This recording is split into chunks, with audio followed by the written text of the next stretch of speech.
Welcome to Step Into the Story. Incredible conversations of how the Bible changes lives, changes families, and changes communities across the globe. And here's your host, Phil Tuttle of Walk Through the Bible. Well, welcome to Step Into the Story. I love every time that we get together, and if you've been a part of this for a while, or maybe that's your first time, you need to understand we have a very specific goal. We like to explore the intersection of a person's story with God's story.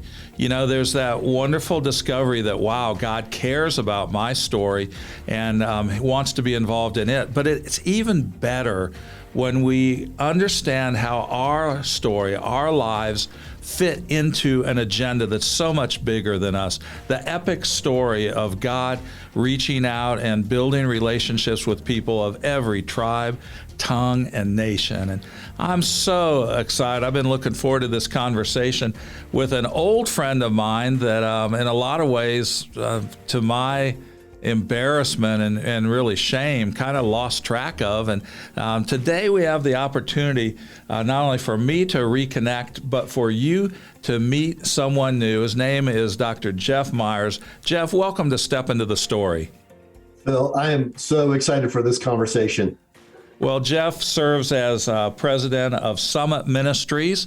If you're familiar with it, you know that they are, I believe, the world-class providers of a process that, especially for teenagers and on into early 20-somethings, can help develop a biblical worldview, can help understand a culture. It's not about the culture wars. It's about how to have an impact for Christ in and through the culture that you've placed us in.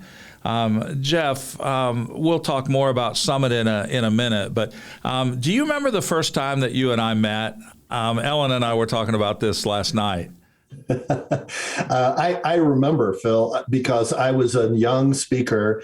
You're a lot older than me, so I may have been 14, you were 18. But, yeah, something like that. Let's go with that. We were both speaking at an Association of Christian Schools International Conference. I think it was in Sacramento, and I was doing my little workshop. You were the keynote speaker, and I still think to this day, in fact, I told a lot of people this, I'm on record with this. I think you were the best keynote speaker that I had ever heard. Just your ability to present the gospel in such a compelling way and to get the teachers excited about the opportunity they have to influence young people. So anyway, I was so compelled by it that I thought, I got to talk to this guy. So I kind of finagled so that at dinner time I was sitting directly across from you and I could just pepper you with questions the entire time. That's what I remember of it. Well, I remember that part too. It was Sacramento, and there's that pre-conference meal. Some people call it the rubber chicken circuit. You're not normally there for the great cuisine, but this was at least had the ambience on a boat. I don't remember if the boat was even going anyplace or not, but I remember that conversation too. But I remember it very differently than you do, because I remember, we're making essentially the small talk that speakers and leaders can do, and you're kind of trying to figure things out. And you took our conversation a very different direction that night. Maybe you've done this before or since, I don't know, but one of the questions you ask is if somebody gave you $1 million, what would you do with it? And I just thought, well, that's not your basic dinner conversation. And that led to the most energetic conversation I think that I've ever had at one of those pre-conference meetings. And it really made me think that if we took the financial constraints off of something, what's the dream that God has laid on your heart? And I honestly don't remember how I answered it or how you or anybody else answered it, but I remember the question. And Jeff, that created an impression in my mind of you as a really special thinker. You are a gifted leader. I would rather listen to you than almost any speaker I've ever heard. I mean that very sincerely. Your writings have helped me personally. They helped me as a dad. Our kids are in their early, starting to get to mid-30s now. and that you're still a help to me. All of those things are true, but I think the unifier of leader, speaker, writer is more than anything else, you are a clear thinker. And if we could do anything today in this conversation, I want to begin to explore your mind a little bit. And because when I grow up, Jeff, I want to be more like you. Once we both hit 20 years old, as you were explaining earlier. But let's go back. Tell me about growing up. Where'd you grow up, and what was your family like? What were you into back then? I was born in Detroit, Michigan. That was an odd place.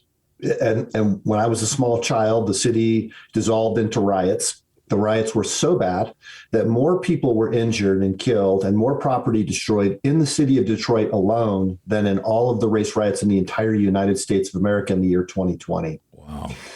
And so it was a really rough place to grow up. I was offered hard drugs for the first time by a dealer outside of our elementary school when I was 7 years of age. I remember watching the body of a heroin overdose victim be wheeled out of the house across the street. I remember cowering under my bed at the sound of a gunshot in the street as the police chased a car thief down the street. And my parents were from Kansas and Oklahoma, so clearly they were not prepared for that kind of a life, and they didn't like it. They both had great jobs doing things that were significant, but they decided to move back to Kansas. So when I was about 10, we moved back to Kansas. That's a culture shock from a city of 1.7 million people to a city of 17,000 people. Wow. And our family started going to a small church. And our church in Detroit was huge, 2,000 people, which at that time was a very big church and very active, lots of youth ministries, and everything came to a screeching halt. We went to this church of 20. They had no youth programming to speak of. In fact, my parents said to my brother and me, we're going to have a prayer meeting on this Wednesday night. You guys just play outside. And so we found they had a shed. They had a lawnmower. And because they had a lawnmower, they had gasoline. We had figured that much out. So we got some Dixie cups, some masking tape, some matches, and we made a little bomb out of the gasoline and lit it in the parking lot of the church. That was our prayer meeting activity. And a youth group was born. Wow, there you go. Yeah. And the next week, there was a youth group, just like that. I always wondered why, you see so many youth ministries that have names like Ignite and Explosion. I didn't know did you get a patent on that, or you should have copyrighted that years ago? Wow. The trouble a kid can get into. I mean, we didn't really destroy any property to speak of, but but yes, the next week there was a youth group and our leader, and there were two of us, my brother and me, in the class, and he led us in prayer, and it was remarkable. We just couldn't believe this guy, how he talked to God as a majestic friend. Wow. And until this man's death, he and his wife prayed for me. In fact, I went over to their home when he was nearing the end of his life, just to visit and say thank you for the influence that he had on our lives. And his wife, whose name was Angel, that literally is her name, and she took me. She said, "Come over here. I want you to show you something." And she took me over to their fireplace, and she pointed out this big grease stain on the fireplace. And she said, "Do you know how that got here?" And I said, "I have a sinking feeling that I'm in this story somehow." She said, "Yes, when this fireplace was brand new, you and your brother decided to cook hot dogs on the fireplace, and they exploded and put this grease stain there, and it's been there ever since." And I said, "I'm so sorry. You had this brand new fireplace and we put a grease stain on there. 35 years later, it's still there." And she just looked me in the eye and she said, "I just want you to know that every time Donnie and I see that grease stain, we pray for you boys." Wow. Wow. They've done this all of their lives. So it was a tremendous heritage. But there was another side to the story, Phil. I was involved in the debate team. That was my sport. Why am I not surprised to learn that? There we go. Okay. So in debate tournaments, you end up talking about the issues of the day. And I always wondered, do Christians have anything to say about these issues? Do Christians have anything to say about the big philosophers that were popular at the time? Friedrich Nietzsche had experienced a resurgence. Everybody wanted to talk about Friedrich Nietzsche. And so I asked the church, what do we think about Friedrich Nietzsche? And people said, who? And I thought, not only do Christians not have the answers, they don't even know the questions that people are really dealing with out there in the world. And so I quietly decided that when I graduated high school, I would very quietly, respectfully, but firmly leave church. And I was about to become one of those statistics. You may have seen the research that Scott McConnell's done at Lifeway. Yep. About 2/3 of young people who are significantly involved in church in their high school years are no longer even attending church by the time they reach their mid-20s. And my parents arranged for me, through an interesting set of circumstances, to come out to Colorado and spend 2 weeks at Summit Ministries with David Noble. He was the founder of the program, great philosopher, brilliant man, photographic memory, read a book a day his entire career. His personal library is probably 8,000 to 10,000 books, all of which he's read. And if you ask him, hey, I'm looking for something in some book, he can tell you what chapter it's in, if not what page. Amazing. And incredible intellect. And I was so desperate, Phil, I walked up to him and I said, I hope you have a lot of answers because I have a lot of questions. I was 17 and it seems so rude when I look back on that, but he wasn't offended at all. He just said it's hunger. I mean, that's what he had given his life to, was helping hungry people. So I don't think he saw it as rude at all, probably. Well, he said to me, at Summit, we aren't afraid of questions. And that, I thought immediately, I found my tribe. Because I know answers are hard to find. I've studied apologetics and worldview all of my life. I still have questions. But I realized it's okay to ask them. It's okay to be a seeker after truth. It's okay to be curious. Years later, I was meeting with one of my mentors, and he said, did you know that in the Gospels, Jesus asked 288 questions?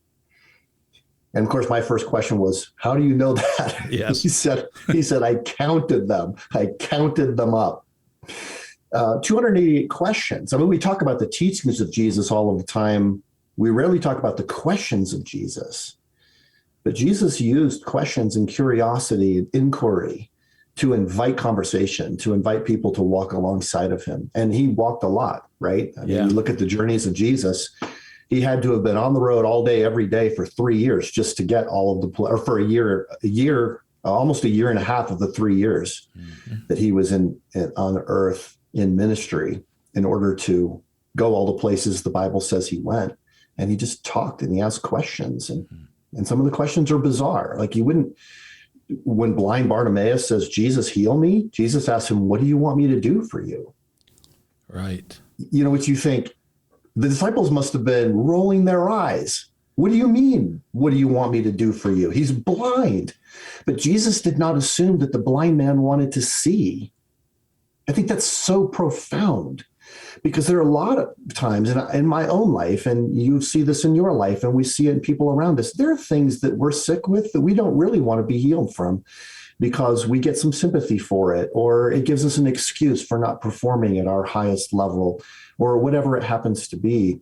And if that were removed from us, then the excuses would be removed. We'd have to step up. And so I just see the power of asking those questions, and that's why I think it's funny that your memory is of asking questions, because I feel this insatiable curiosity. I feel like I have to hold back the questions more often than not.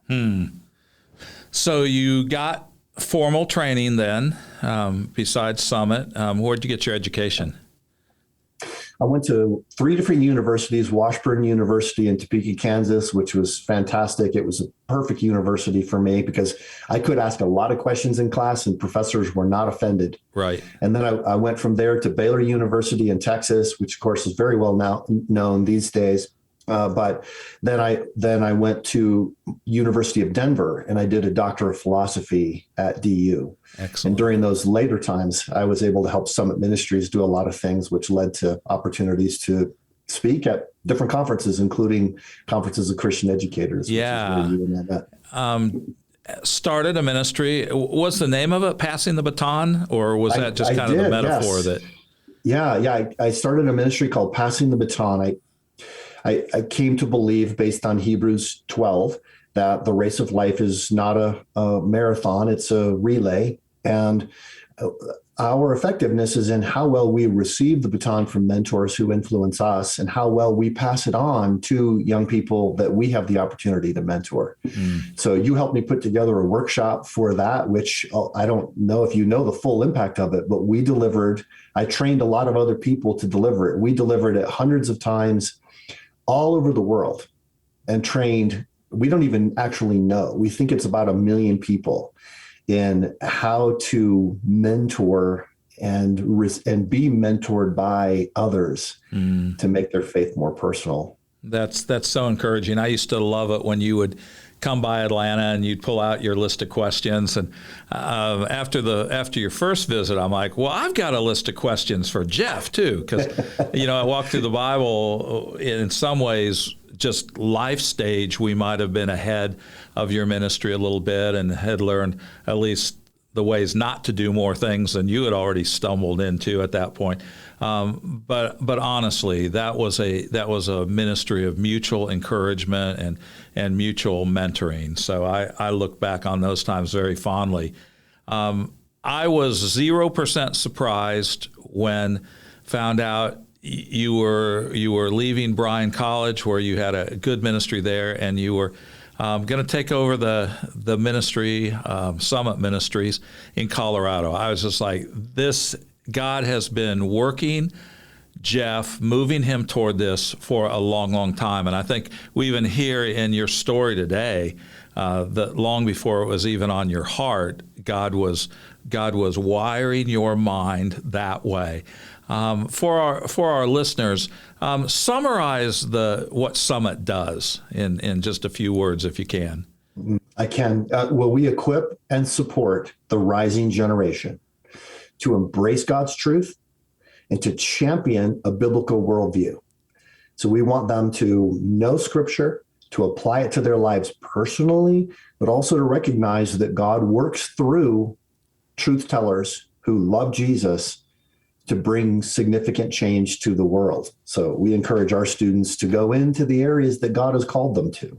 We have students in the pastorate, of course. We have students who are missionaries. We have students who are scientists and medical doctors and military flag officers and high-level political leaders, all of whom have a specific calling to bring the truth of the gospel and the flourishing and blessing that brings to the nations to all different kinds of areas of life. That's a good elevator speech. If it's a really tall building, we would be in good shape there. No, I love that summary of what Summit does. And sometime I'm going to find a way to, pretend I'm 18 years old again and sneak into there, because the idea that those questions are all answered by age 21 or age 25, of course, is a myth. And that's what I'm discovering more and more, that a Christian or a biblical worldview is not just to prepare us to do well if there's a category on God in jeopardy or something, that it's deeper than that. It's not even primarily just knowledge and facts. It's a relationship. And as I was getting caught up with you, because we have kind of lost track of each other through some years, one of the things that I read online was a really good interview with you and one of the pastors from Woodman Valley Chapel out there in the Colorado Springs. And you talked in there about how a worldview is actually acquired, that it's not primarily a result of lectures in a classroom and preparing for an exam. Can you just talk about that a little bit? Because I think that will help our listeners a lot to take this out of a primarily academic approach and realize that this is something that we pursue literally until God takes us home. But talk about that some, will you, Jeff? Well, Phil, if you were to come out to Summit Ministries and ask somebody here, what is your job? They would tell you, well, I work in customer care, or I am a kitchen manager, or what have you. But then they would sit down with a piece of paper and draw out a DNA double helix for you and say, the DNA of influence has two strands, truth and relationship. And my job is to put connecting points between truth and relationship for somebody every day. Now, I'm in my office in this Victorian house. I'm surrounded by bookshelves. There's actually a whole other room like this. But downstairs are people who are connecting with moms and dads who are concerned about their kids. How can we help them? And they're on the phone all of the time. How can we help them? What can we do? How do our programs serve them? But that truth and relationship thing sticks in my mind as we don't primarily learn truth through lecture. We learn it through the combination of people bringing truth into everyday life. So, which is why I think Jesus asked so many questions. Obviously he knew the law, but when he asked the lawyer, how do you read it?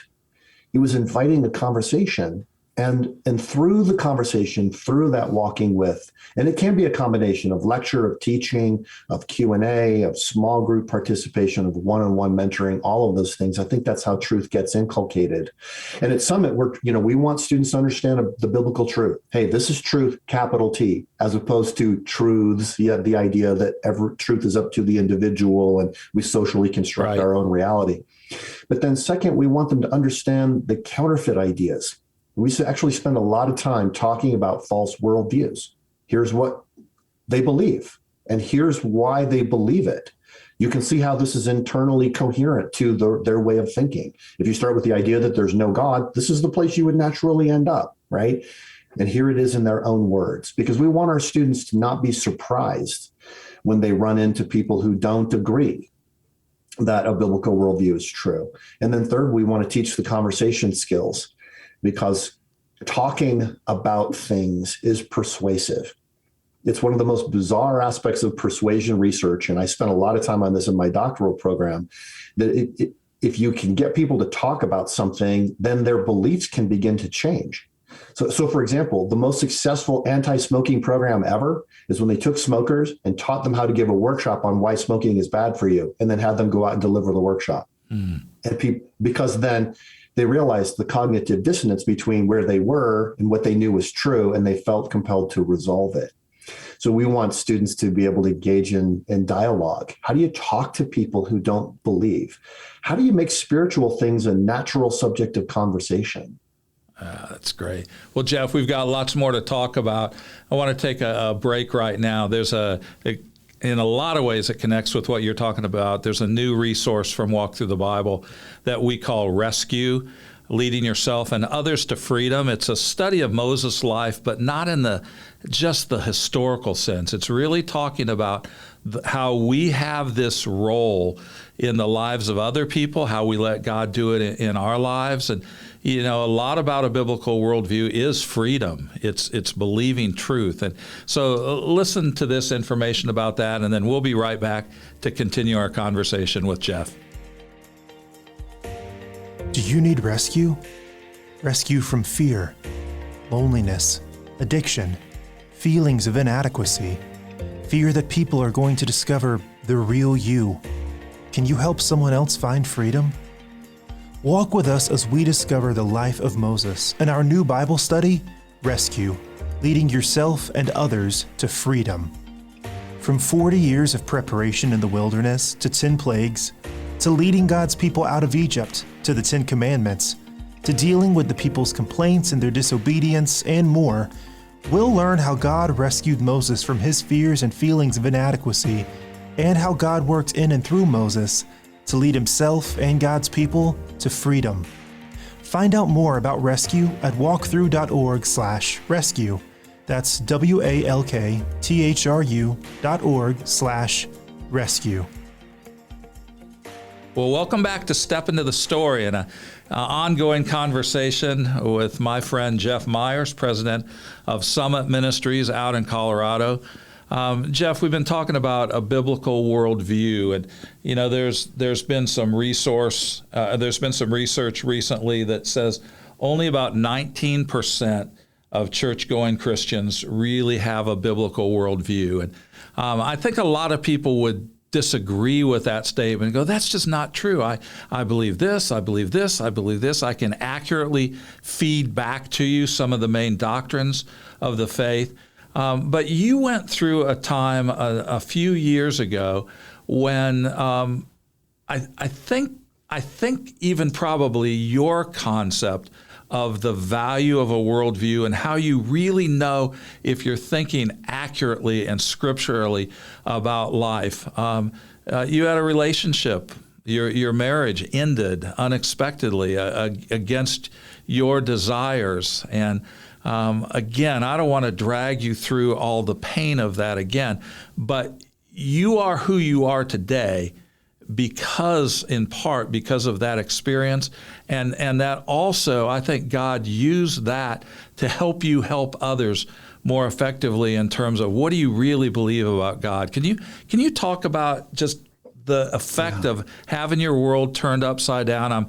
I'm so glad that the leadership of Summit stuck through with you through that time. I just need to personally apologize. I didn't know you were going through that. I wish I had been there for you, not to provide all the answers, but at least to hurt with you. And I'm sorry about that. I really am. But catch us up on how God took what could have been, in a lot of ways, the death of your passion and your ministry, and instead He's redeeming that for His glory. Can you talk about that some? Yeah, I can. Phil, so I'm looking back 8 years when all of this happened. I suddenly found myself as a single dad. I have 4 kids in different schools and different PTA programs and trying to run the ministry and all of these things. And I have a pretty high level of energy as a person, and I also have a high level of tenacity. So I was determined that I would just gut it out. But I started to realize I am spiraling. I am losing my zest for life. I guess looking back now, if I had gone for professional help at that moment, I would have been diagnosed as having been in a depression. But I didn't go that route, although I think I would recommend it for people because I think Christian counseling can do some tremendous good. I reached out to my pastor and asked him, could we have breakfast? Because something is wrong. I'm not thriving. And he said, let's do it. Let's do it tomorrow. So we got together for breakfast. We sat down and he said, Jeff, how's your heart? And I just thought inside, I hate you. Yeah. Because I just burst into tears. We were in a restaurant that both of us regularly frequented, so everybody knew who we were. And the servers are scurrying over with napkins. Everyone's so embarrassed. I'm just having a meltdown in the middle of the restaurant. But my pastor, we talked this through. And in fact, he said, well, we need to go hunting. So, we're in Colorado. That's what guys out here do. When you're in a bad spot, you just go shoot helpless birds out of the air. That makes things better. So we went hunting in South Dakota. And I remember on one of the days we had the afternoon free and I went for a long run. And I thought I need to pray because my spirit is so downcast. I don't even know if I want to go on. But I know I need to for my kids. I need to for the ministry, but I just don't. I'm not feeling it. And so I started to pray. My prayer came out like this: God, what the heck? I love you. I'm serving you. I'm doing the best I know how with every person that I can in my life and trying to make things work. And I feel like I'm down as far as I can go. But you're still kicking me. That's how I felt. It's not a normal prayer. And I said, I'm sorry, this is not the way I should be talking to you, but I really need an answer. And in fact, I went back to my room that day and I wrote down 5 questions that I really wanted the answer to. Am I loved? Is there anybody who loves me for who I am other than just what I can do for them? Why do I hurt? What is my purpose? Why can't we get along? Why is there conflict in the world? And what is the hope? What's the hope for me personally? And what's the hope for the world? And by that time I had written 2 textbooks of a 3 textbook series. I mean, we're talking 1,500 pages, 5,000 footnotes on a biblical worldview. And I went back to the Gospels as if for the first time and realizing that Jesus is the answer to every one of those questions. So there was this powerful moment where I realized I have made this intellectual, but I haven't connected truth and relationship, even really for myself. And so I decided that in the teaching that I do at Summit Ministries and encouraging our other instructors to the degree that they feel comfortable to be personally vulnerable about the things we've been through, the pains we've experienced, even the pains that we've caused for other people, so that our students can see that we're living life in repentance and in forgiveness and in the grace of that through Jesus. And that tying together of the truth and relationship in that particular way has been exhausting, but really powerful. When you're working with young adults, you have to be very discerning. You can't just blast out everything that's happened. But in the process, Phil, I felt like no student would come to me and say, I know what you're going through because I've been through a divorce or whatever. But they do say, I feel that depression that you're talking about. I feel that. Okay, I'm right there right now. Or I'm overcome with anxiety. Or a student would come, and very frequently students will come and say things like, your story makes me want to deal with my pornography addiction. Yeah. It wasn't about porn, but it is about what are the barriers that would stop you personally from living a life that's fully committed to Jesus? And when students see that I'm committed to breaking down those barriers in my own life, it helps inspire them to want to do the same thing. You didn't go through the list of all 5 questions, but I don't know if you articulated it this way or not, but part of what you were asking was, God, can I really trust you? I mean, is your character worthy of that kind of trust? When the dark night of the soul hits, does our relationship work then too, not just when things are going well? And I, from how you emerged from that, I think God was not only fine with you being open with your questions, but he was also eager to answer those. And there's a new, you've always been able to argue persuasively. That goes clear back to probably childhood and debate team. But there's a new heart behind it now. And, especially you talk about transparency and all. I mean, millennials and Gen Zers, there's a lot of differences between them. But one thing they share in common is authenticity is the gold standard. And they can smell a phony. They are not enamored with big names, big reputations. But what they're drawn to, even if they didn't see it in their own home of origin, is people there go, okay, she's the real deal. He is who he says that he is. And I still hate that you had to experience that pain, and yet I realize that God is now leveraging that for a tremendous amount of good. It's pretty great. Phil, there's my wife Stephanie and my wife Stephanie and I have been married for 3.5 years. So we met several years after I went through divorce, and we were able to share our testimony because I recently went through a cancer battle. Stephanie had been through a health battle that she and I walked through together, where she had a very rare blood clot in her brain that nearly took her life. And we had to come to grips with the fact that our relationship with God was not sort of a talisman to try to get him to walk us around the pain, but the depth of a relationship that would enable us to walk together through the pain. Mm-hmm. Pain is the one thing we don't want, right? We don't want that. And a lot of the young adults I work with, they say, okay, I'm being faithful to God because he's going to make me happy. Right. And they really, I get it. I don't want to feel pain either. I don't want to walk through the fire, but it's through the fire that God refines us. There's so many things that happen in the fire that can't happen if we just avoid it.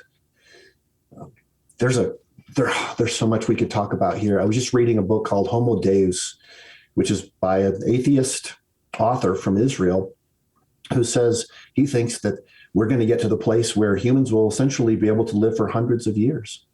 And he tells about all the technology that will enable that to happen. So the guy's an atheist saying all of this. And he says, but I'm not sure this is necessarily good, because if you're going to live, if you know that physical disease and pain will never cause your life to end, and the only thing that would cause your life to end is stupidity, like you walk out on the street in front of a car, then you would stop taking risks. Wow. Can you imagine a person living for hundreds of years and never being willing to take a risk because they're afraid to die? Yeah, that's not living, that's existing. I mean, it's... Right. Yeah. And when you think, what does Jesus give us? Well, grave, where is your victory? Death, where is your sting? That's how the Apostle Paul processed the death and resurrection of Jesus. That Jesus had come and turned back the power of death to destroy the most important things about us, our soul, in our soul. And I just think this is the message, especially that young adults need right now. I think everybody, but wow, I mean, 75% of young people say they do not have a sense of purpose that gives them meaning in life. 54% say they regularly struggle with anxiety and depression. Has the world's worldviews, have the world's worldviews helped them? No, they've left them high and dry. And this is an opportunity to really communicate truth. Yeah, that perspective, and I think it's been hard fought and hard won deep in your soul.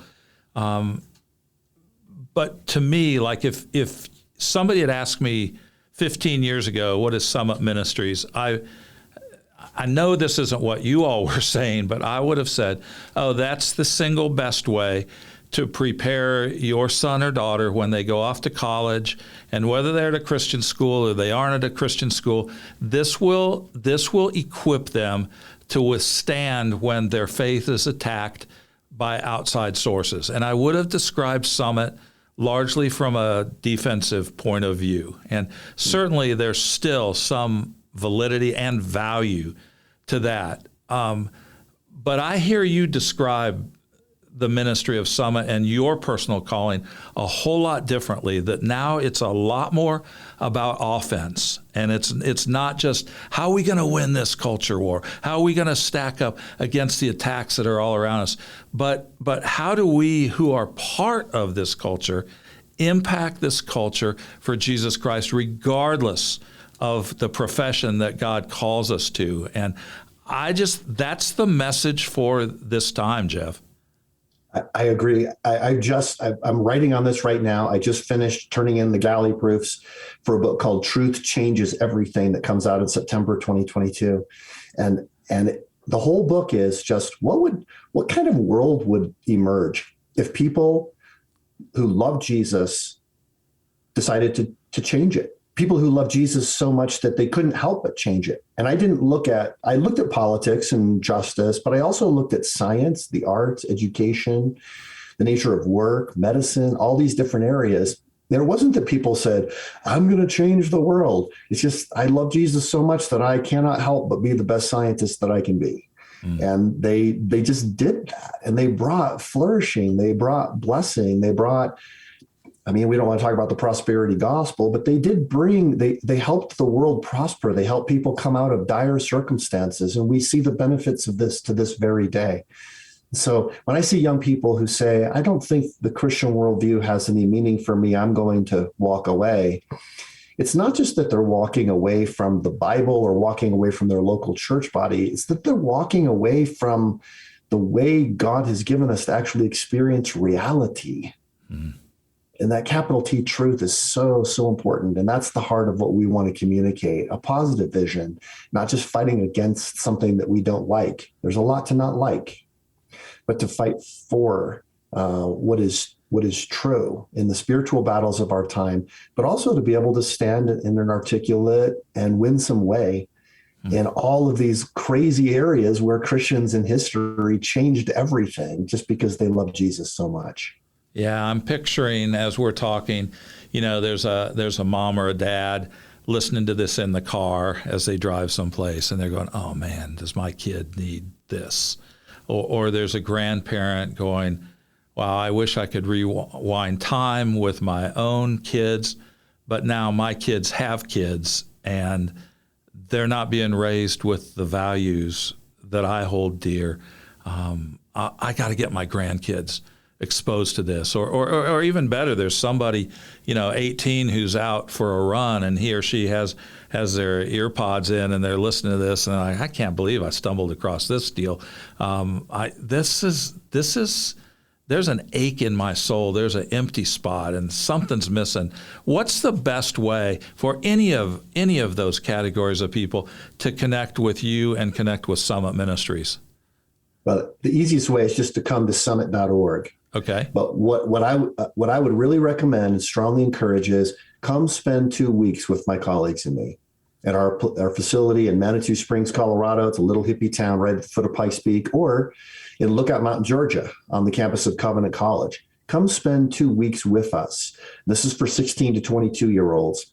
And in that space, we will help you find answers to your tough questions. We'll give you a place where you can be safe to think and to grow, and the opportunity to really witness what a good Christian community looks like that wants to love God with all of our minds as well as all of our hearts. So just come to summit.org and find out more about those. Okay, and for those of us who just by a few years have aged out from that opportunity, but a lot of what you're talking about is resonating in us now. If you were to pick one of the books you've written or a series that you've got available online, one resource that you could say this is not age dependent and this will help you in your search for truth and meaning, what one would you recommend? Phil, I'm going to recommend a book I wrote called Secret Battle of Ideas About God. Yep. That's on my list. Yep. Yeah. Secret, say it again. Secret Battle of Ideas About God. In the book, I show how bad ideas infect our minds and hearts like viruses infect our bodies. And there is a way to fight back against those viruses infecting us. Worldviews don't come to us whole. We take up little bits and pieces from a song we hear there, a movie we saw over there, a TV program, something that happened in the news. And we try to piece together a worldview that makes sense and helps us live in a complicated time. But a biblical worldview stands against these other worldviews in the way it pulls together all of the truth about God's story through all of time to help us make sense of what's going on in the world around us. So that's the one I would. And it's a very personal book. It's the first book I wrote where I was really, really vulnerable about what's happened in my life. And so I tried to take the intellectual side of it, but say, no, this is also really personal. So it's called The Secret Battle of Ideas About God. Truth and relationship connected with each other. Well, Jeff, thank you so much. And thank you for just opening up your story, and we see the DNA of God's story all over your story. If it's okay with you, I'd love to pray with you before we let you go today. Father, thank you so much. Years ago, you connected Jeff and me just seemingly randomly, and there's just been a lot of mutual encouragement through the years.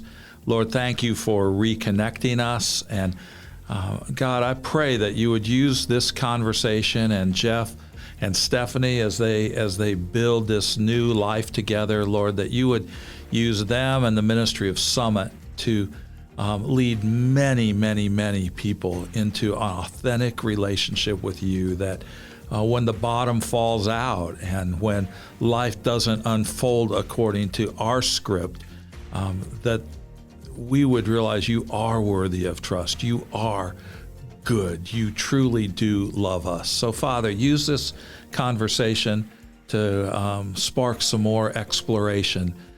Pray especially for those who are hurting right now in a big way, Lord, that they would do what Jeff did, that they would pick up the phone and call their pastor and say, we got to meet for breakfast, or they'd find another trusted friend who has got something to offer them from you. And Lord, if you can prompt them to reach out to Summit or to walk through the Bible as well, we'd love to do life together and help walk together through that. So, Father, thank you for Jeff, for this conversation, and I cannot wait to see what you're going to do in him and through him in the future. In Jesus' name I pray. Amen. Thank you for joining us for the Step Into the Story podcast, powered by Walk Through the Bible. We'd love to hear what you think by giving us a review on iTunes or Google Play. Also, don't miss a single episode by clicking the subscribe button. If you'd like more resources to help you explore and live God's Word in your daily life, visit walkthrough.org. That's WALKTHRU.org. Walk through the Bible. Take a walk, change the world.